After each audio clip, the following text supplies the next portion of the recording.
The crystal champagne flute trembles in my hand, its bubbles fizzing like my nerves as I watch my sister Megan Reed glide through the banquet hall. She's a vision in her emerald green designer dress, the kind that costs more than my rent, probably more than my startup's entire budget, this quarter. Every head turns, every smile tilts her way.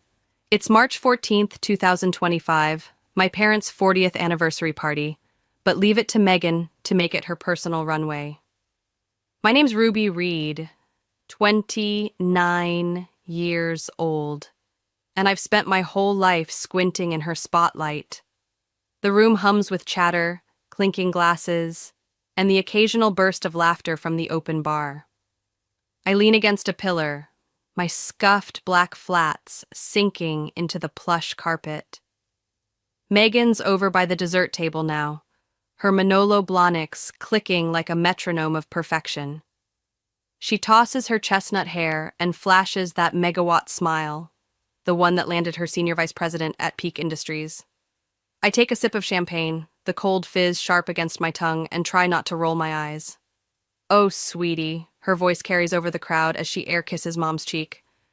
"The party's fabulous, though I'd have gone for the Ritz instead of this cozy little spot." Mom beams, oblivious to the dig. I mutter under my breath, "If my startup lasts another month, I'll call it a win." Tyler Brooks, my best friend since college, sidles up with a smirk. His tie is already crooked, and his dark curls are a mess. Classic Tyler. "Don't let her rattle you, Rubes," he says, nudging my arm. "You've got this." I snort. "Yeah, tell that to my bank account." He grins, scanning the room. "She's peacocking hard tonight. Bet she's got a promotion to flaunt." He's not wrong. Megan's circling the guests now, shaking hands like a politician, her laugh a polished chime. My fingers tighten around the glass. I've got a pitch deck due Monday, a prototype that's one glitch from imploding, and here I am, playing wallflower at my own family's party. Typical. But then my phone buzzes in my clutch. Ethan Carter's name flashes on the screen. My heart skips. Maybe tonight's not a total loss. The crowd around Megan thickens, a swarm of moths to her flame, and I'm stuck on the fringes, a reluctant tag-along in my own story. My flats scuff the floor as I sip more champagne, its bubbles now flat against my growing irritation. She's holding court near the ice sculpture, a swan, because of course it is, recounting some corporate triumph to a circle of Dad's golf buddies. They nod like she's parting the Red Sea.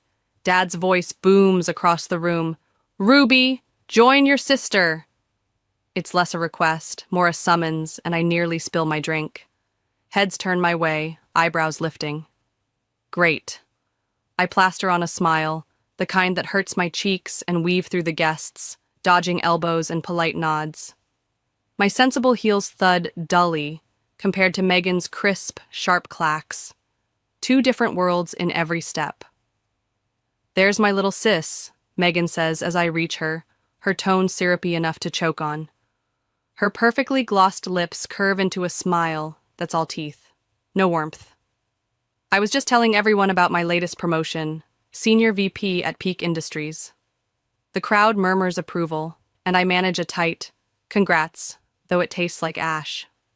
Mom's friend Linda, her pearls gleaming, tilts her head at me. Still tinkering with that. "What was it again, dear?" Her kindness stings worse than malice. "It's a tech startup," I start, my voice steady despite the heat creeping up my neck. "We're working on..." "Oh, Mom," Megan cuts in, her laugh a blade through my words.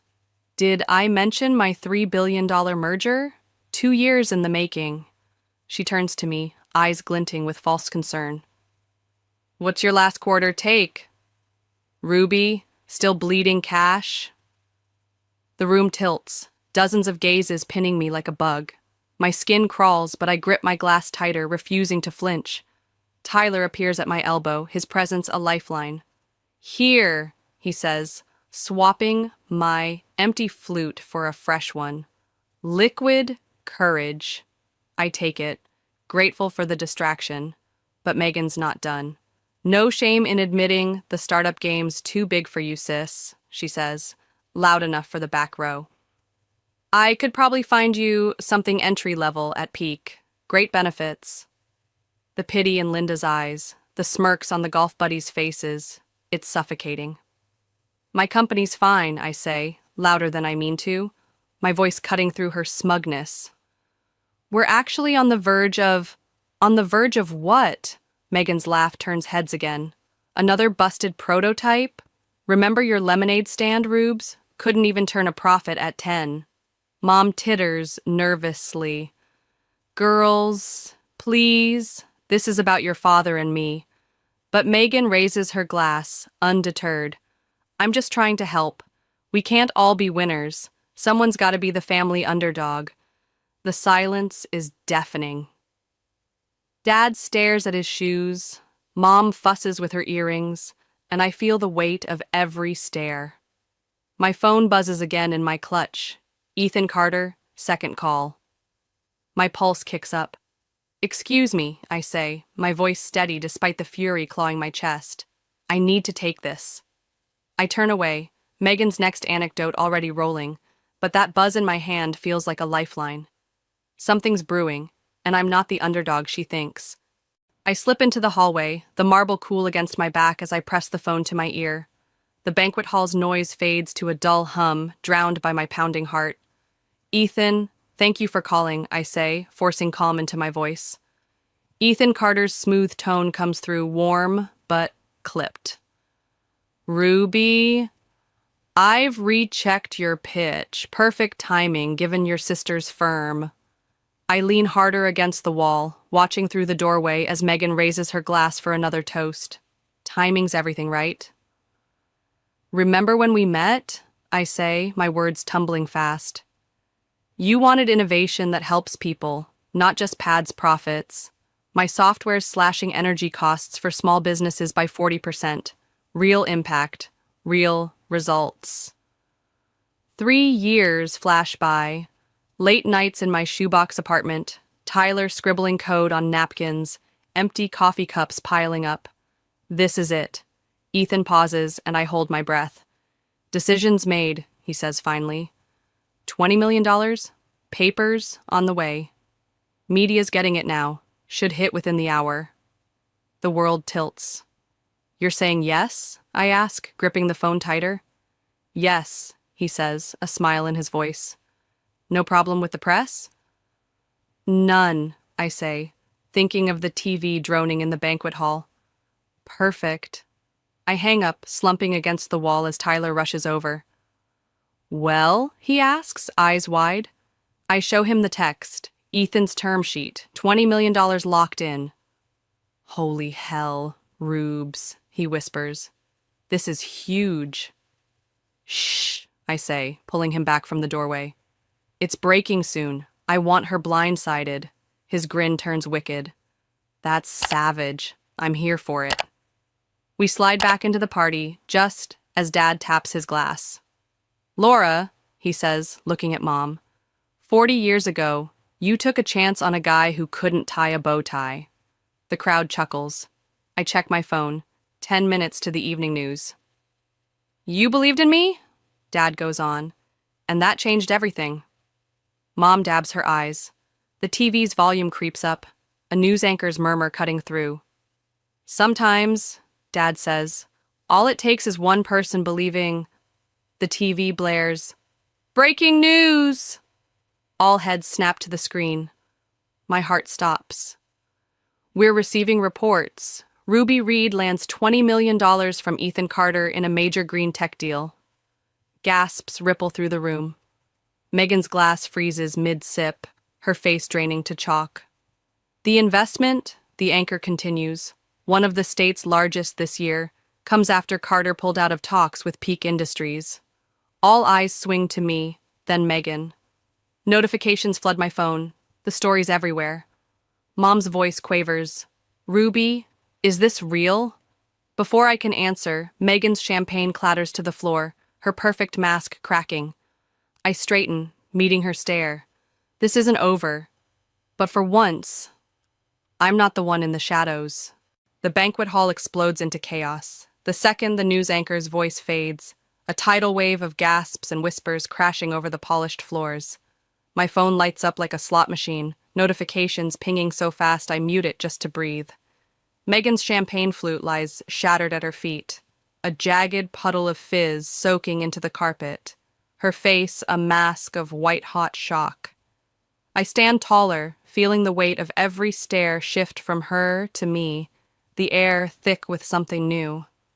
Respect, maybe, or just raw curiosity.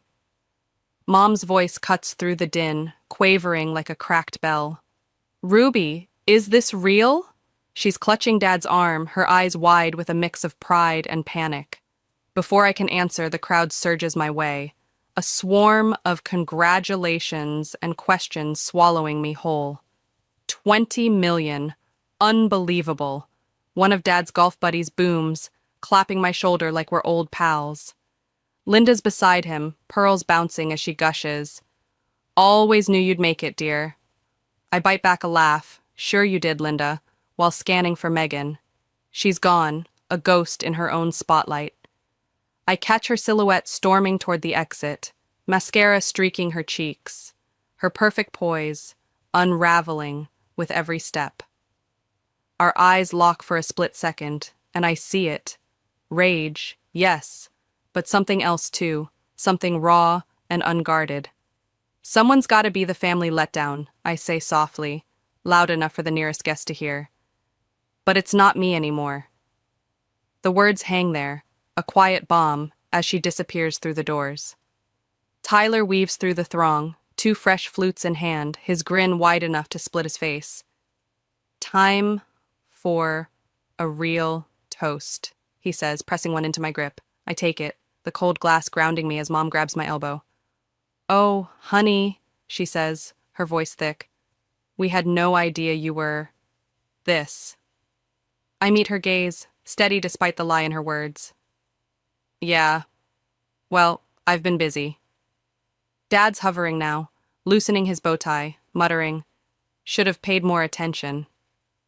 Too late for that, I think, but I don't say it. Guests I barely know swarm closer, their questions a buzzing hive. "What's the tech do? How'd you snag Carter?" I field them with half answers. Energy savings, small businesses.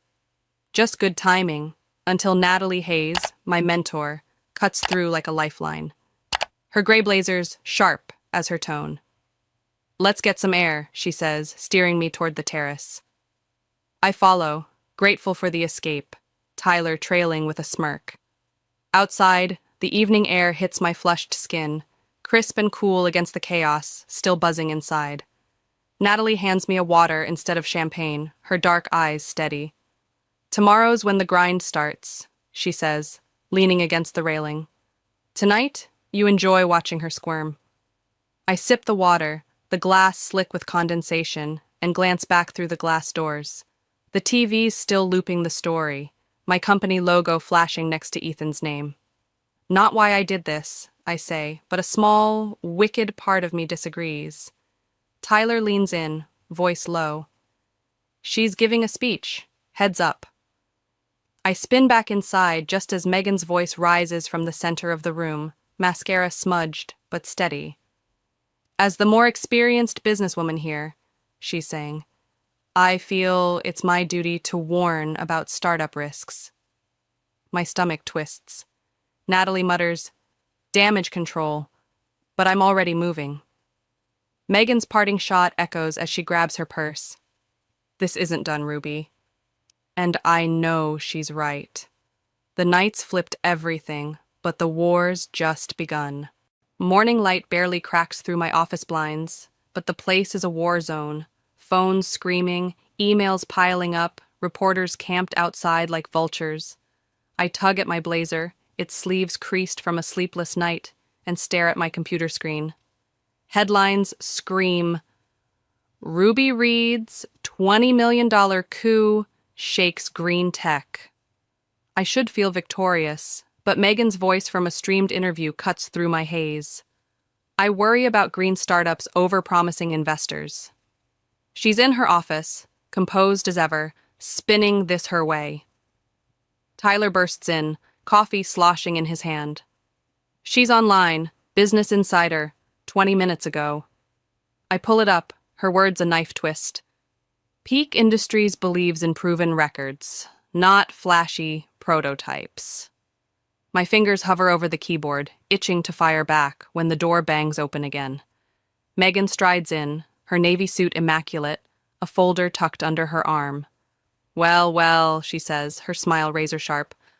Quite an upgrade from that garage. How'd you get past security? Tyler demands, stepping forward. Told them I'm here to support my sister, she says, her gaze locking on me. Family first, right? Mom trails behind her, frazzled, her cardigan askew. Ruby, have you seen the news? Your father hasn't slept? Megan's been calling nonstop. I stand, chair scraping. What do you want, Megan? She sets the folder on my desk with a deliberate thud. A deal. Peak Industries will buy your company. Sweet terms. You get a payout, an executive gig, and, she glances at Mom, family peace. I laugh, sharp and hollow. You mean swallow your rival to look good? Her composure cracks. Just a flicker. I'm shielding you, Ruby. The scrutiny, the pressure. You're not ready. Stop! Mom pleads, wringing her hands. This fight's ripping us apart. Tyler crosses his arms. With respect, Mrs. Reed, Megan started this. I nod, stepping closer to her. And I'm finishing it. You're not here to protect me. You're terrified of me, finally. Her eyes flash, but she recovers fast. Scared of your little science project? Please. I'm saving you from crashing and burning. The folder sits there, a ticking bomb. This offer's good for 24 hours, she says, voice tight. So's your credibility if you don't turn this around, I fire back. Must suck watching your perfect image crack.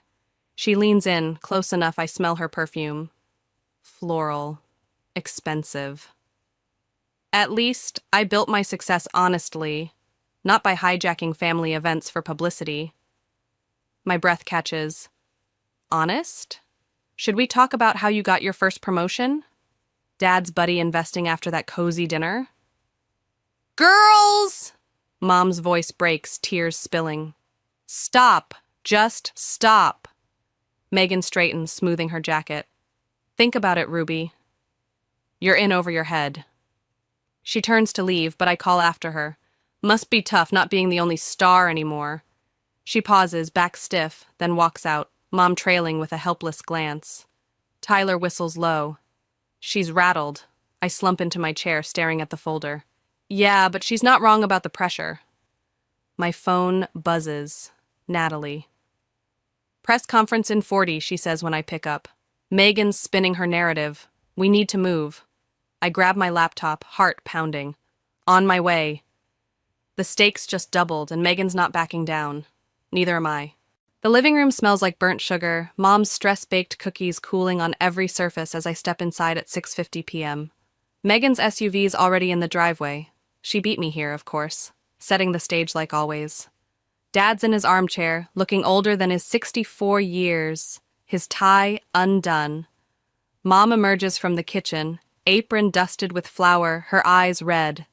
Sit down, both of you, Dad says, his voice gravelly with exhaustion. I take the far end of the couch, Megan claiming the other, her posture rigid in a crisp white blouse. The tension's thick enough to choke on. Would anyone like coffee? Mom calls, wiping her hands. Mom, please, just sit, I say, rubbing my temples. Let's get this over with. She sinks into a chair, muttering, Over with? This is your family, Ruby, not some meeting.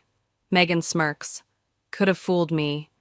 Dad leans forward, hands clasped. Your mother and I have talked. This rivalry's out of hand. I laugh, sharp-edged. Rivalry? You mean Megan sabotaging me? She sits up straight. Sabotaging? I offered to save you from yourself. By stealing my company, I snap. Mom's voice cracks. Girls, this is exactly what we mean. What happened to the sisters who shared everything? She happened, Megan says, pointing at me. Little Miss Perfect, always the victim, scheming behind my back. I stand, heat flooding my chest. Me? You've undermined me my whole life. My college grad party. You announced your engagement. Her jaw tightens. That wasn't intentional. Right, I say. Like telling my first investor I was unstable wasn't intentional. Dad's head jerks up. You did what? Megan shifts, uneasy. I was protecting him from a bad bet. Protecting yourself, I counter. Heaven forbid anyone else shines. Mom starts sobbing and Dad stands to comfort her. We've got a part in this, he says, voice low. What? Megan and I say together, a rare sync. We pitted you against each other, he admits. Grades, sports, careers. Mom nods weakly. We thought it'd motivate you. Megan's bitter laugh fills the room. To hate each other? Mission accomplished. I don't hate you, I say quietly, sinking back down. I just wanted you to see me, not as your failing little sister. Something flickers in Megan's eyes, soft and fleeting. I see you, she says. Everyone acting like you're a genius. It's only a matter of time before I fail, I finish, or before you realize what success costs. Her voice breaks, barely. Think I love being the golden child 24/7? Mom sobs quiet. You were always enough, Dad says, looking between us. Both of you. Megan's phone buzzes. She glances at it, paling. Board meeting tomorrow. Emergency session. I hesitate, then offer. I could float a collaboration statement. Ease the heat. She stares. On one condition, you stop the jabs, public or private. She nods slowly. Trying. It's not fixed, but as we sit there, the air shifts, just enough to breathe. 2 weeks after the family meeting, my office is a battlefield. Phones shrill nonstop, my inbox drowns in unread emails, and the air hums with panic. I stare at my laptop, a cold sweat prickling my neck as I read the subject line. Latest product test results. Critical failure. The data's brutal. Our prototype crashed spectacularly, and worse, it's already leaked. Headlines swarm my screen. Ruby reads green tech flops. My chest tightens, the triumph of Ethan's deal crumbling like ash. My phone rings, Megan's name flashing. I answer, bracing myself. Have you seen the headlines? She asks, skipping pleasantries. Her voice is clipped, urgent. Yeah, I say, refreshing my browser. Another hit piece. Your stock options are toast when the market opens. We're not public yet, I remind her, my voice thin. But Carter Enterprises is, she counters, and they're tied to you. I glance at the conference room where Ethan's just finished tearing into my team, his face a storm cloud through the glass. Tyler bursts in, no knock, his eyes wild. Reuters wants a statement, now. I wave him off. Nothing yet. Back to Megan, I say, Don't talk to the press, she cuts in. Come to my office, now. What? Why? My grip tightens on the phone. Because I've been here before, she says, and you need help. I hesitate, the room spinning, then grab my bag. Fine, 20 minutes. I'm in her corner office before I can second guess it, the city skyline stark through her floor-to-ceiling windows. She's pacing, heels clicking, her blouse crisp despite the hour. First rule of crisis management, she says, not looking at me. Never show 'em you're rattled. Easy for you, I mutter, dropping into a chair. Your career's not imploding. She stops, laughs, bitter, short. Remember my merger at Mom and Dad's party? Tanked because I rushed it? Cost peak millions. I blink, stunned. You never said. Because I spun it, she says, sitting across from me. Show me the results. I hand her my laptop, the failure laid bare in charts and red ink. She scans it, frowning. This isn't as bad as they're saying. Tell that to Ethan, I say. He's talking about pulling out. She starts typing, fast. He won't. We need to get ahead of this. Together. Together? My phone buzzes. Natalie. The vultures are circling, she warns. 3 acquisition offers, including Peak. I Megan. Not you? She smirks, still typing. Nope. Maybe trying means something after all. The lobby buzzes with our little celebration, champagne flutes glinting under the soft lights, as Mom's laughter mingles with Dad's gruff chuckles. My blazer's wrinkled, my hair's a mess, but I feel lighter than I have in years. Mom pulls Megan and me into another hug, her voice thick. My girls, side by side. I never thought I'd see it. I squeeze back, catching Megan's eye over Mom's shoulder. She doesn't pull away. Dad steps closer, hands in his pockets. I always knew. Don't, Megan and I say in unison, then crack up, the sound echoing off the marble. Tyler passes out glasses, his grin infectious. To kicking ass and taking names, he toasts, and we drink, the bubbles sharp and bright. Natalie leans against a pillar, watching us with that quiet pride she's always had. Why'd you push us together? Megan asks, swirling her drink. Oh, please, Natalie says, laughing. You think it was luck Ethan scoped both your companies? That the crisis hit just right? I nudged. You grew. Dad nods, almost sheepish.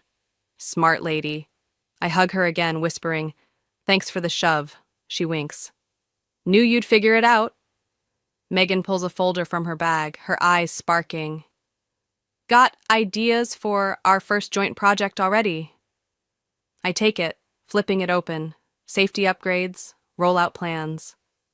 We just finished the board meeting, I tease, but her smile's warm, real. Time waits for no one, little sister. I set my glass down, the weight of it all settling. Ready to shake things up? She nods. Together. Mom's still dabbing her eyes, Dad's beaming like a kid, and Tyler's cracking jokes with Natalie. Ethan joins us, raising his glass. To the future, he says, and we echo it, the sound ringing clear. Megan shows me her phone, emails from clients praising our move. Turns out doing right pays off, she says, softer now. I tap her glass with mine. I knew. Standing there, surrounded by the people who've pushed me, challenged me, believed in me, I get it. Success isn't about outshining Megan. It's about becoming who I'm meant to be. Rivalry turning to redemption.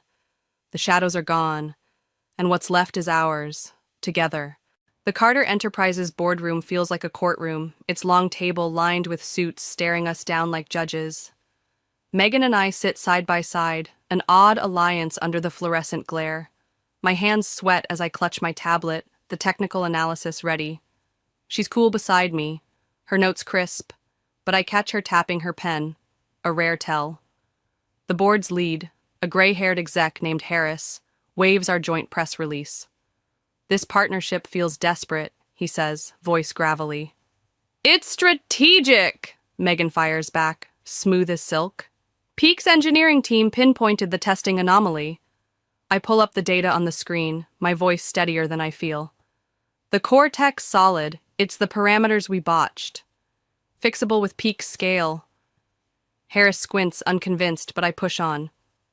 We've got the numbers, faster rollout, better safety. Megan nods. I've done bigger fixes. We've got this. Ethan studies us, his dark eyes unreadable. We're supposed to buy this sudden sisterly teamwork isn't just damage control. My stomach flips, but I stand, meeting his gaze. Actually, it's overdue. Sometimes the best partnerships come from unexpected places. Megan stands too, her voice firm. Ruby built something game-changing. I was too stubborn to see it, until now. Another board member, a woman with sharp glasses, cuts in. Peak's stock rose 3% after your announcement. Convenient. Megan doesn't flinch. Good business isn't manipulation, it's timing. Ethan raises a hand. Let's be direct. You're saying this isn't a stunt? I switch slides, showing market projections. Look at this. Together, we hit twice as fast with Peaks channels. Or you pull out, we both tank, and you miss the decade's green tech breakout. The room goes quiet, tension thick as fog. My phone buzzes. Tyler. Turn on CNBC. I grab the remote, flicking the boardroom TV on. The anchor's mid-sentence. In an unprecedented move, Peak Industries and their former rival unveil a joint venture experts call a game changer. Stock tickers flash, Carter and Peak trending up. Ethan's lips twitch, almost a smile. Well, the market's talking. Harris leans back, grumbling, but the vote's quick. Investment stays, with extra funding for our alliance. Relief floods me as we step into the hall. Megan grabs my arm, whispering, "We nailed it." Yeah? I nod, breathless. Right. Our parents wait in the lobby, Mom crying happy tears this time. My girls, side by side, she says, pulling us into a hug. Dad just beams, tie still crooked. Tyler and Natalie appear, champagne in tow. Sorry to crash the fam vibes, Natalie says, pouring glasses. I take one, the fizz a welcome jolt, and catch her eye. You planned this, didn't you? She laughs, sharp and knowing. Planted seeds, Ethan eyeing both companies, the news at the party, this crisis lining up. You two did the rest. Mom shakes her head, half scolding. I don't know whether to thank you or... Thank her, I say, hugging Natalie. Sometimes we need a shove. Megan's phone pings, client prays for the partnership. Doing the right thing's good business, she says, a real smile breaking through. I clink her glass. Who knew? The boardroom wind sinks in, not just survival, but a new start together. The apartment was silent except for the faint hum of the refrigerator, a sound I'd never noticed until tonight. It was late, past midnight, March 2025, and I, Penelope Hayes, sat on my worn leather couch, phone clutched in my hands. My fingers felt cold against its edges, like they knew something I didn't.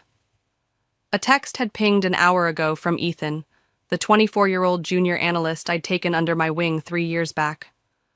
I thought you should see this before Monday, it read. No context, just a video attachment. I pressed play. The screen flickered to life, and there he was, Michael Reynolds, my boss of 20 years, standing in the middle of the company's annual staff party. His gray suit was rumpled, a whiskey glass glinted in his hand, and his voice, that unmistakable baritone I'd heard bark orders and dodge blame for 2 decades, sliced through the chatter. Penelope's such a worthless dumbass, he said, a grin splitting his face. Next month we're getting rid of her, she won't even see it coming. The crowd around him, my coworkers, people I'd shared coffee runs and late-night deadlines with, reacted in a ripple. Some chuckled, nervous and sharp, others shifted, eyes darting away. No one said a word in my defense. I stared at the screen, the 30-second clip looping before I could stop it. My chest tightened, a sharp, acidic burn creeping up my throat. 20 years at Reynolds and Carter Consulting flashed behind my eyes. Long nights hunched over spreadsheets, missed birthdays with my sister's kids, weekends spent polishing reports so Michael could strut into client meetings looking like a genius. I'd covered for his mistakes, smoothed over his drunken rants at conferences, even defended him when whispers of his incompetence grew too loud. And this? This was my reward, a punchline delivered to a room full of laughter. I replayed it, forcing myself to listen again. She won't even see it coming. His arrogance dripped from every syllable, thick and smug. My hands shook, not with fear, but with something hotter, something that clawed its way up from the pit of my stomach. Rage, humiliation, and then, beneath it all, a spark, cold, clear, and unyielding, determination. Michael thought I was naive, a loyal dog too dumb to bite back. He was wrong. Dead wrong. By the time the video looped a 3rd time, I wasn't just watching my betrayal. I was planning his ruin. The audience he'd played to would see a different show soon enough, and I'd be the one holding the spotlight. I didn't sleep that night. The bedroom was a cave of shadows, the ceiling stretching above me like a blank slate for my racing mind. I lay there, still in my sweats, the phone discarded on the nightstand like a live wire I couldn't touch again. Michael's voice echoed in my skull. Worthless, dumb ass. Each word a splinter under my skin. 20 years. I'd given Reynolds and Carter everything. Every late night, every canceled plan, every time I'd bitten my tongue when he took credit for my work. I'd saved his ass more times than I could count, and he'd turned me into a joke. My eyes traced the cracks in the plaster, and something shifted inside me. The hurt was still there, raw and jagged, but it was hardening into something else. I thought of every report I'd rewritten for him, every client I'd charmed while he fumbled. He wasn't the mastermind he pretended to be, I was. And he'd just handed me the match to burn his house down. By the time the first gray light slipped through the blinds, I'd made up my mind. If Michael thought I'd go quietly, if he believed I'd shuffle into Monday oblivious to his knife, he was about to learn exactly how wrong he was. I didn't need sleep. I needed a plan.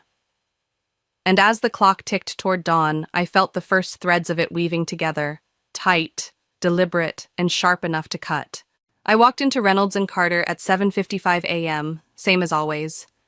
The office buzzed with its usual Monday hum, phones ringing, keyboards clacking, the faint smell of burnt coffee hanging in the air like a bad omen. My heartbeat was steady, my face a mask of calm I'd perfected over years of swallowing Michael's nonsense. I'd dressed sharp, black blazer, crisp white blouse, because today wasn't just another day. It was the start of the game. Michael's office door was wide open, a beacon of arrogance. He leaned back in his chair, laughing with James, the 50-year-old CFO who'd always been too eager to kiss the ring. I paused in the doorway, letting my shadow fall across the carpet. "Morning, Michael," I said, my voice polite, a smile curling just enough to look routine. His eyes flicked to me, and for a split second, I saw it. Something beneath his grin. Not guilt, not hesitation, but smugness. Thick as the whiskey he'd held Saturday night. "Good weekend?" he asked, his tone light, like he hadn't mocked me to a crowd 48 hours ago. I nodded, meeting his gaze. "Great weekend. Feeling refreshed for another productive month." His smirk widened, a predator sure of his prey. "That's what I like to hear," he said, leaning forward slightly as if daring me to flinch. I didn't. I turned, walked to my desk, and sat down, the weight of his ignorance settling over me like a cloak. He thought he had me cornered, a lamb waiting for the slaughter. He had no idea I'd already sharpened the knife. The office pulsed around me, interns shuffling papers, the copier wheezing in the corner. But my mind was elsewhere. I opened my laptop, fingers hovering over the keys, and let the facade lock into place.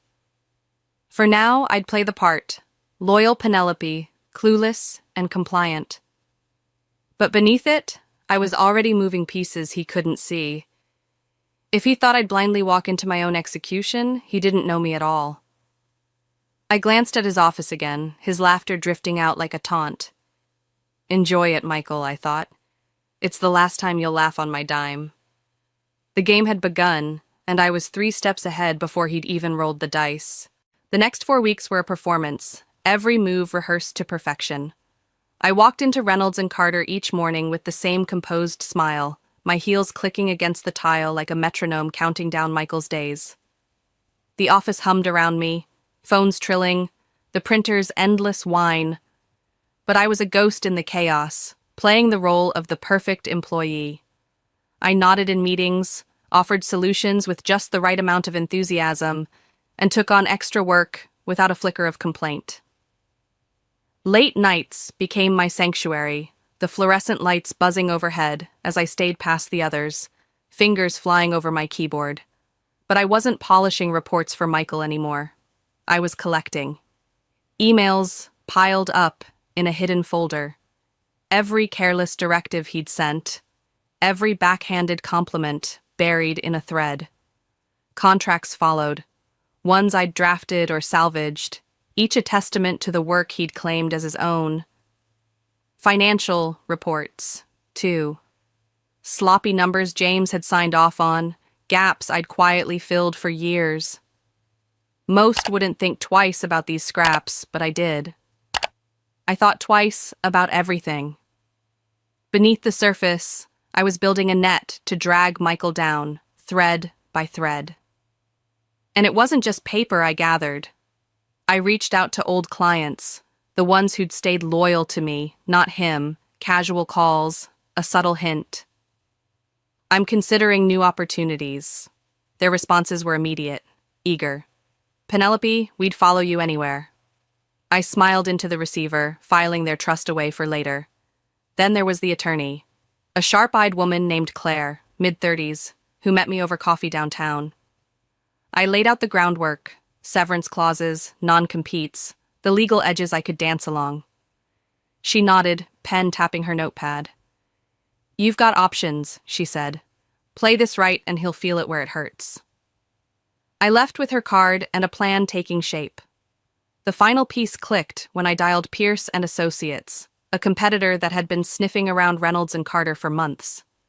Their VP, a clipped voice named Laura, didn't hesitate. "We've heard about you, Penelope. Let's talk." I hung up, staring at the city lights beyond my window.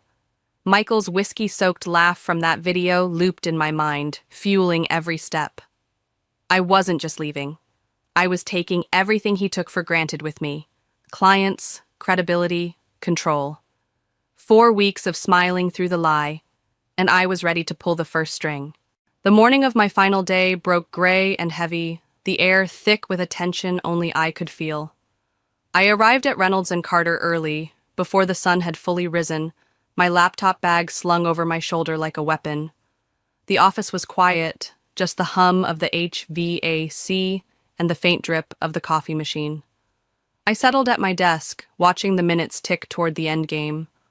Across the floor, Michael's office glowed. He was in there, laughing with James again, their voices carrying, like they owned the world. Oblivious. Arrogant. I let my gaze linger, a polite smile fixed on my face, masking the storm brewing beneath. The day crawled forward, normalcy a thin veneer over the shift I sensed coming. I answered emails, nodded at coworkers, kept my posture relaxed, even as my pulse thrummed with purpose. At 3 p.m., the door to Michael's office swung wider, and Rachel from HR stepped inside, her face carefully neutral. She didn't glance my way, but I knew. My phone stayed silent, a coiled snake waiting to strike. Then, at 3:30, it lit up. "Michael Reynolds, please come to my office." The summons I'd anticipated for weeks. I exhaled slowly, smoothing my brow with steady hands. This wasn't a surprise. It was a stage, and I'd memorized my lines. I stood, feeling the weight of 20 years shift, not a burden anymore, but a lever. Michael thought he'd catch me off guard, call me in with some rehearsed speech about budgets and restructuring. He had no idea I was already 3 steps ahead, the trap set and waiting. I crossed the floor, heels clicking. Showtime. I knocked on Michael's door, stepping inside with the same polite smile I'd worn all month. The office smelled of leather and stale ambition, Rachel seated across from him with a company-issued folder in front of her. Standard HR protocol, a scene I'd witnessed from the other side too many times. Michael put on his best fake sympathy, leaning back in his chair like a king granting an audience. "Penelope, please, have a seat," he said, voice measured, scripted. I sat, folding my hands in my lap, meeting his gaze without a flicker. "We appreciate your dedication to the company over the last 20 years, he began, the words hollow as they rolled off his tongue. "But as you know, the industry's evolving, and we've had to make some difficult decisions regarding staffing." Rachel stayed silent, her eyes on the folder. We've decided to restructure your role, he continued, and unfortunately, your position is being phased out. She slid the folder across the table, a severance package wrapped in corporate courtesy. I didn't touch it. We want to ensure a smooth transition, he added, watching me. He expected tears, anger, confusion, something to feed his ego. Instead, I smiled, soft and steady. I understand, I said. He blinked, a flicker of hesitation crossing his face. Too easy, too clean.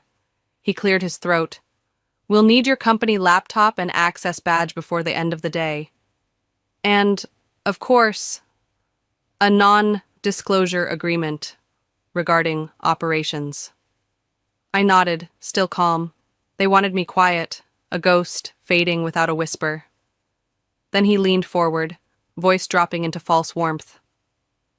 I know this must be difficult, but you're talented, Penelope. I'm sure you'll land on your feet. I tilted my head, just enough to unsettle him. Oh, I know I will, I said, my tone smooth as glass. His relief flashed, brief, misplaced, before I stood picking up the folder with that same smile. I walked out, the weight of 20 years lifting off my shoulders. Not his victory, but mine. Now I was free to burn it all down. Back at my desk, the clock ticked toward 5 p.m., my final hours as an employee slipping away. I moved with purpose, archiving every email, every project file, every client contract I could touch, all perfectly legal while I still had access. The office buzzed with its usual end-of-day chatter, coworkers oblivious to the fuse I was lighting. I opened a new email, addressed it to Thomas Bennett, our biggest client, the one who'd made up 40% of our revenue for a decade. My fingers hovered, then typed, Hi, Thomas. I wanted to thank you for your partnership over the years. Given my upcoming departure from Reynolds & Carter, I'll be available for consulting in the near future. Would love to discuss how I can continue assisting your company. Let me know if you'd like to set up a call. I hit send. I packed my things, pens, a photo of my niece, the laptop I'd surrender, smiling at coworkers with polite goodbyes. Just another employee leaving. At 5 o'clock sharp, I walked out, the glass doors hissing shut behind me. I didn't look back. Michael had no idea what I'd just unleashed, but he'd feel it soon enough. The morning after my departure, I woke to my phone buzzing against the nightstand, the sound sharp in the stillness of my apartment. I checked the screen. 3 missed calls from Reynolds & Carter by 10 a.m., all unknown extensions, but I knew who they traced back to. I leaned back against my pillows, a slow smile forming as I let the 4th call ring out. Daniel thought he could contain this, that a few days would pass before the fallout hit. He'd misjudged me again, and his arrogance was speeding up the clock. By noon, a text from Ethan buzzed through. Penelope, whatever you did, the office is in full meltdown mode. Thomas pulled out of his contract. Michael's losing it. I laughed out loud, the sound echoing off the bare walls. Thomas Bennett, the client I'd emailed on my way out, had seen the writing on the wall. No Penelope, no stability, no reason to stay. At 2:30 p.m., my phone lit up again, this time with a name, Michael Reynolds. I answered, keeping my tone calm, almost bored. Hello? A sharp exhale crackled through the line, then his voice, tight and controlled. Penelope, I just heard about Thomas. He mentioned you reached out. I let the silence stretch, savoring his unease. I did, I said simply. A beat of quiet, then he forced a chuckle, the sound brittle. Listen, I think there's been some miscommunication. This was just office banter. You know that. I cut in, my voice dangerously light. I don't hold grudges, Michael. I just make smart decisions. His breathing tightened, a faint hitch I could almost feel through the phone. Are you working for someone else? He pressed, desperation creeping in. I smiled, twirling a pen between my fingers. I don't see how that's relevant to you. He cursed under his breath, and I hung up, the click a punctuation mark on his dawning panic. Thomas had made a smart decision too, and Michael was only beginning to realize how bad his mistake had been. That afternoon, I stepped into Pierce & Associates' downtown office, the sleek glass walls a stark contrast to the dated clutter of Reynolds and Carter. David Pierce, the 52-year-old CEO, greeted me with a firm handshake, his eyes sharp behind wire-rimmed glasses. "Penelope," he said, leading me to a conference room. "The moment I heard you were leaving, I had my team watching. Michael's ship is sinking." I gave him a knowing smile, settling into a leather chair as he leaned forward, elbows on the table. "And you want to take advantage of that," I said. He smirked. "I want us both to win." I pulled a file from my bag, projections I'd built from memory, client renewals I'd tracked, weaknesses in Michael's contracts I'd exploited for years to keep them afloat. I slid it across the table. "If you want to take them down, start here." David flipped through the pages, his expression darkening with satisfaction as he scanned the numbers, the names, the leverage I'd handed him. "This is gold," he muttered, then looked up. "I assume you're not giving this away for free?" I smiled, leaning back. "No, I'm not." His grin widened, a predator recognizing another. "Let's talk terms." By the time I left, the deal was sealed. I wasn't just joining Pierce. I was bringing Michael's clients with me, a migration he'd feel like a gut punch. The file was my opening salvo, but the real blow would land when those contracts started bleeding out of his grasp. Michael was about to realize what true panic felt like, and I'd be watching from the other side of the battlefield, coffee in hand. Monday morning, I sat in my new office at Pierce, a corner space with a view of the skyline, when Ethan's next text buzzed through at 8:15. "Holy hell, Penelope. Michael just stormed into the main office. He looks like he hasn't slept. I swear he's about to combust." I smirked, picturing him unraveling, tie askew, voice cracking as he barked at underlings. The first wave had hit. 3 major clients, ones I'd nursed through a decade of Michael's fumbles, had sent termination notices before the doors even opened. Pierce had moved fast, faster than Michael could have anticipated, and I was the architect of it all. By 9 o'clock, the cracks were fractures. James had locked himself in his office, crunching numbers to tally the damage, while legal scrambled for loopholes to trap the fleeing clients. Michael, though, was on the phones, his voice hoarse as he begged executives to stay, pleas that fell on ears already tuned to my quiet promises. At noon, he called me again, his tone strained, on edge. "Penelope," he snapped, "I don't know what you've been telling people, but we have a serious problem." I arched an eyebrow, though he couldn't see it. "Oh. What kind of problem?" He exhaled sharply. "You know damn well what kind. Thomas is gone, and now 3 other accounts have pulled out. Millions in revenue overnight. Did you—" He stopped, unwilling to say it. I let the silence drag, then spoke, calm and careful. "I don't work for Reynolds and Carter anymore, Michael. What happens to your company isn't my concern." A beat of silence, then his voice turned sharp. "You're working for Pierce, aren't you?" I smiled. "I don't see how that's relevant to you." He cursed, louder this time, and I could almost see him gripping his desk, power slipping through his fingers. "This industry's small, Penelope. You don't want to burn bridges." I let out a small laugh, cold and deliberate. "You burned that bridge the moment you called me a worthless dumbass in front of the entire company."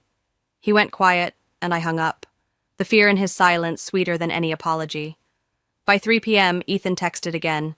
"Emergency board meeting just called. Investors are freaking out. Talk of replacing Michael." I leaned back, satisfaction rolling through me. He'd hidden behind my work for years, but now the ugly truth was bare, and it was killing him faster than he could scream.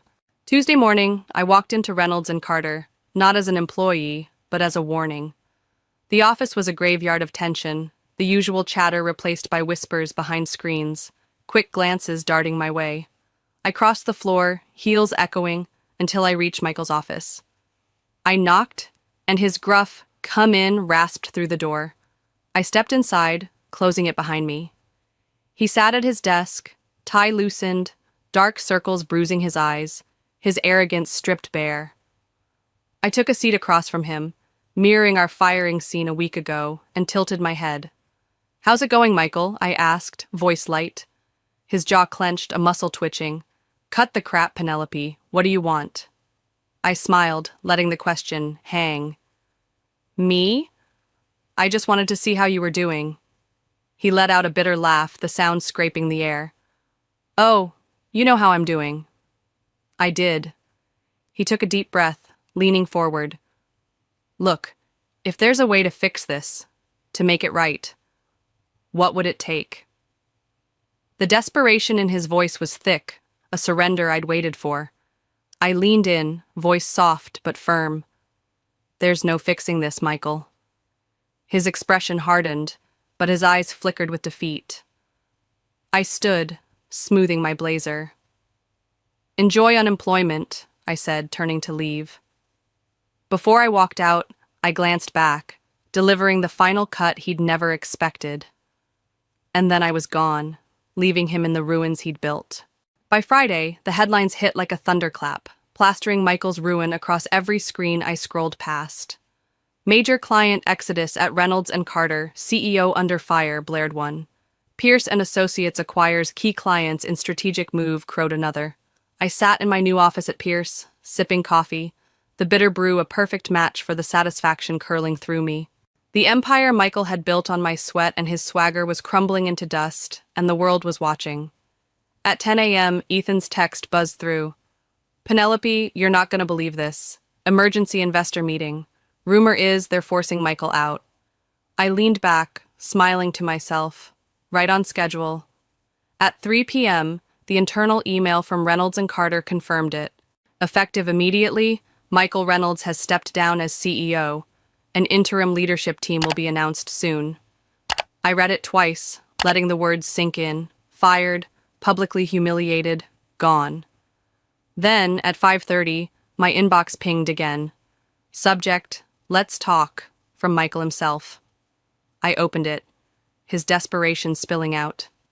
"Penelope, things have gotten out of control. I know you're behind this. Let's meet. Put this behind us." Predictable, pathetic. I typed back, fingers steady. "Michael, there's nothing to discuss. This isn't fixable. Enjoy your weekend." I hit send, closing the last chapter of his career with a click. He was finished, and I was just getting started. Monday morning, I stepped into Pearson Associates headquarters as their newest senior partner, the title earned not by groveling, but by proving I was the best. David greeted me in the executive lounge, his handshake firm. "Welcome aboard, Penelope," he said. "From what I hear, you've already made quite an impact." I smiled, feeling the weight of possibility settle over me. "I like to be efficient," he chuckled. "Exactly what we need." This wasn't just a job, it was a fresh start, built on my terms. That afternoon, my assistant knocked hesitantly. "Penelope, you have a visitor, Michael Reynolds." I raised an eyebrow, then nodded. "Send him in." He shuffled through the door, a shadow of the man he'd been. No suit, no smirk, just tired eyes and a drawn face. "You really did it, huh?" he muttered, voice hollow. I tilted my head. "You destroyed yourself, Michael." He exhaled sharply. "I need a job." I stood, meeting his gaze with a cold smile. "You don't need a job. You need a lesson." I turned back to my desk, dismissing him without another word. That night I sat by the window, wine in hand, the city skyline glittering below. "I win," I whispered, the words a quiet toast to the future I'd claimed.